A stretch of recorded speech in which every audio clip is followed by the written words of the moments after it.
पंख लेके उड़ा चला जाए रे जहाँ।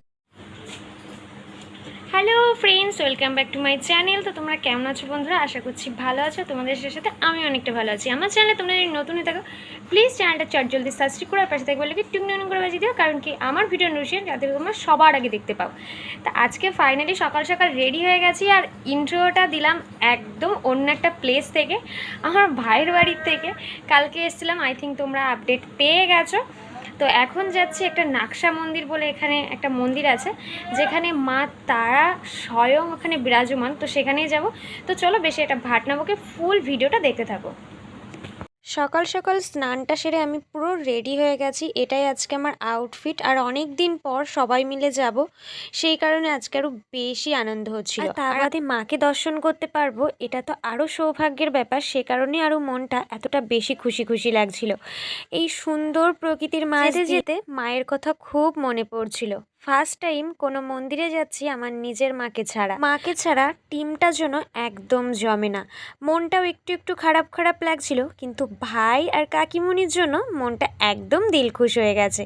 প্রকৃতির মাঝ দিয়ে সুন্দর একটা পরিবেশের মধ্য দিয়ে সবাই মিলে একসঙ্গে কোথাও একটা যাওয়ার মজাই হয়তো আলাদা হয়ে থাকে।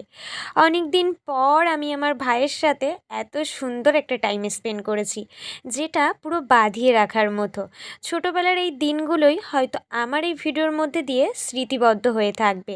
আর সুন্দর এই প্রকৃতির মাঠঘাট কতই না ভালো লাগে। চারিদিকে যেন সোনা ফলে আছে, মাঠের ধানগুলো হলুদ হয়ে পেকে উঠেছে, যেটা দেখতে আরও বেশি সুন্দর লাগছে। আর এই যে আমার মিষ্টি ভাই বোন দুটো, এদের জন্য তো মন খারাপের কোনো জায়গাই নেই। এরাই একমাত্র আমার হাসি খুশি থাকার মেডিসিন হয়ে উঠেছে।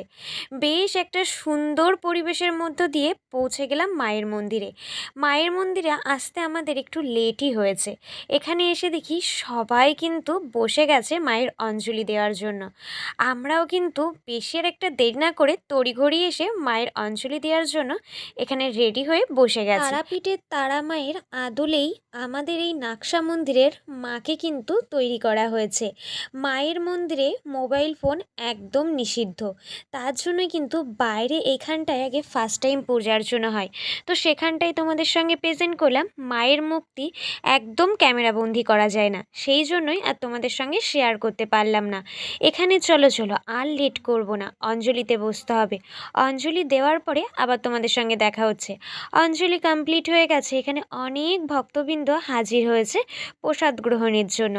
আমরাও এখানে এসে প্রসাদ পুষ্পাঞ্জলি দিয়ে আগে পূজাটা কমপ্লিট করেছি।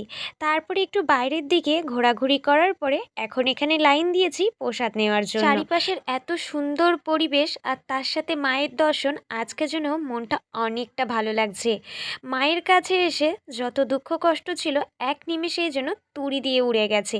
আর এই যে ঠাকুমাটাকে দেখছো, ইনি কিন্তু এই মন্দিরের সাধিকা। এই মন্দির চত্বরে অনেক সাধকগণ এমনকি ব্রাহ্মণও আছেন, তাদেরকে আর ক্যামেরাবন্দি তোমাদের সামনে প্রেজেন্ট করতে পারলাম না। সব জিনিস সব সময় ক্যামেরাবন্দি হয় না।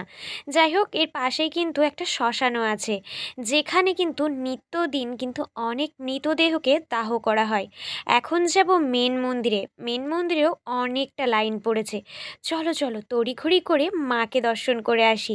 মাকে দর্শন করার জন্য মনটা অনেকক্ষণ ধরে উৎসুক করছে, কিন্তু মাকে দর্শন করার আগে এই যে নদীটাকে দেখছো বয়ে গেছে, এই নদী থেকে একটু পা ধুয়ে মাথায় একটু জল ছিটা দিয়েই কিন্তু মায়ের মন্দিরে প্রবেশ করতে হয়।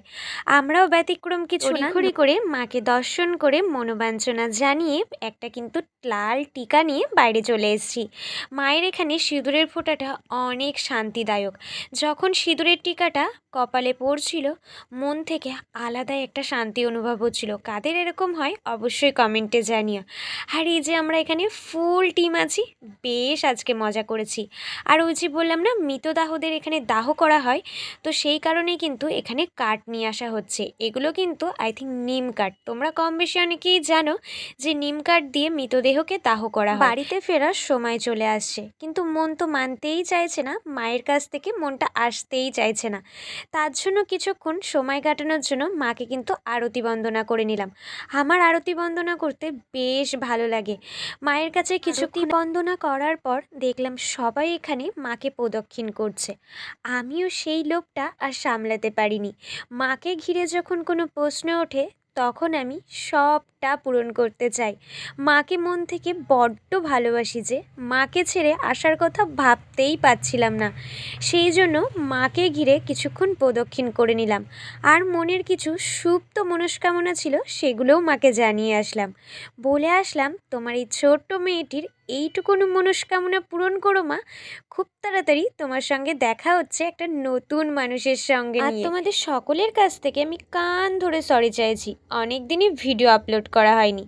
জানি অনেকে যারা আমার ভিডিও দেখতে ভালোবাসো একটু মুডটা অফ হয়ে আছে।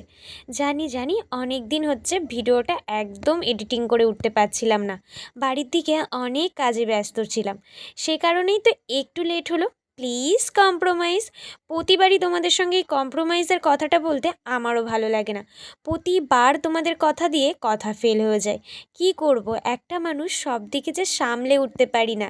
চলো এখন বাড়ি ফেরার পালা। অনেক দিন পরে নিজের গ্রাম নিজের বাড়িতে ফিরবো, আর একটা প্রিয় মানুষের সঙ্গেও আজকে অনেক দিন পর দেখা করব। মনটা অনেকক্ষণ ধরে আকুপাকু করছে, আর সেও আমার জন্য অনেকক্ষণ ধরে ওয়েট করছে। সেই কারণেই সবার সঙ্গে টাটা হ্যালো বাই বাই বলে আমি আমার বাড়ির পথে কিন্তু রওনা দিয়ে দিলাম। সবাই নেমে গেছে, এখন আমার বাড়ি ফেরার পালা। অনেক দিন হলো ঘর ছাড়া বাড়ি ছাড়া। নিজের মনটা কি আর ভালো লাগে বলো তো? যারা বাড়ি ছেড়ে দূর দূরান্তে থাকো তারাই একমাত্র বুঝতে পারবে যে বাড়ির পরিজনকে ছাড়া থাকতে যে একদম ভালো লাগে না।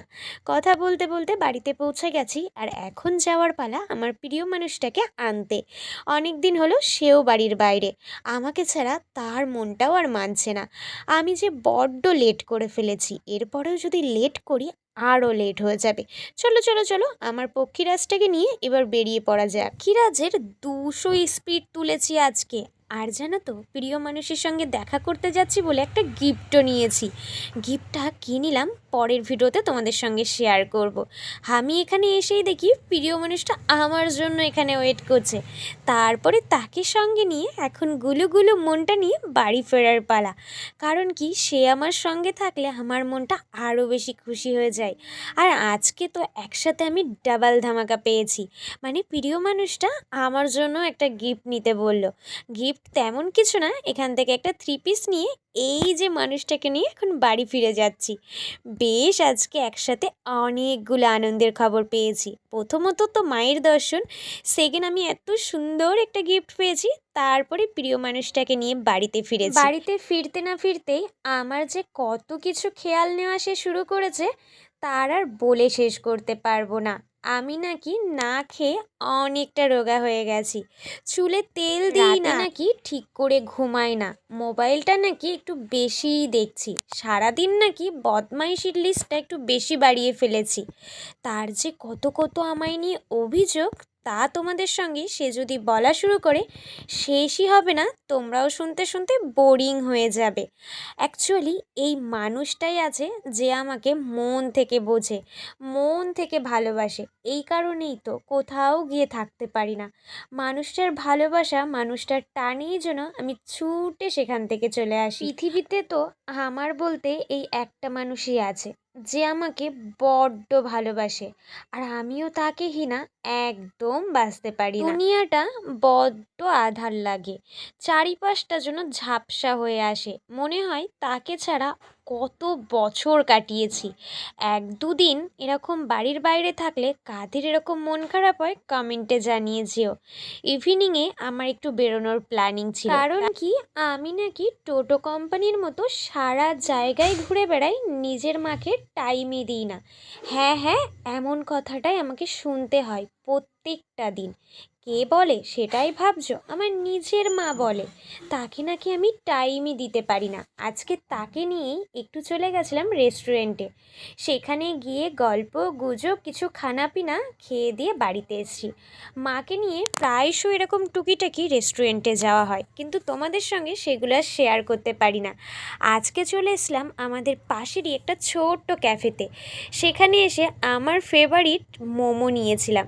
জানো তো, আমি মোমোটা একটু বেশি ভালোবাসি। সেখান থেকে মোমো নিয়ে মাকেও কিছুটা শেয়ার করলাম। ভিডিওটা কেমন লাগলো একটু কমেন্টে জানিয়ে যেও। তোমাদের সঙ্গে খুব তাড়াতাড়ি দেখা হচ্ছে নেক্সট ব্লগে। ততক্ষণ ভালো থেকো, সুস্থ থেকো, টাটা।